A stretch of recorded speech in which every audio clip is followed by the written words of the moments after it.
আমরা আছি চায়ের বাগান, চা বাগানে, এটা আমাদের সিলেট জাফলংয়ে।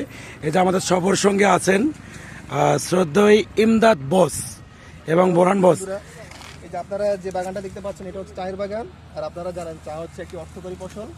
বাংলাদেশ প্রতি বছরে চা রপ্তানি করে প্রচুর পরিমাণে বৈদেশিক মুদ্রা অর্জন করে। জি। আর এই বিশাল এরিয়া এটি হচ্ছে সিলেটের একটা অঞ্চল, মৌলভীবাজার, হবিগঞ্জ, শ্রীমঙ্গল, এখানে পাহাড়ি অঞ্চল, এবং এই পাহাড়ি অঞ্চলে আপনার চায়ের বাগানটা হয়। কারণ এখানে পানি জমে থাকে না, পানিগুলো আস্তে আস্তে নিচে দিয়ে চলে আসে, যেটি চায়ের বাগানের জন্য অত্যন্ত উপকারী। আর এই জন্য বাংলাদেশ হচ্ছে একটি কৃষিপ্রধান দেশ, যার কারণে আমরা এখান থেকে অর্থকরী অনেক ফসল, বাংলাদেশের জন্য অদূর ভবিষ্যতে বিশাল সম্ভাবনা।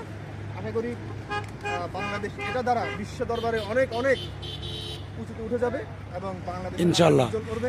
আর এই চায়ের বাগানে আমরা আসছি ঘুরতে, আসলে ঘোরা আমাদের উদ্দেশ্য না। আমাদের উদ্দেশ্যটা হলো আমরা আমাদের এই বিষয়টাকে আমরা বিশ্ব দরবারে তুলে ধরা। অসংখ্য ধন্যবাদ ইমদাদ বস।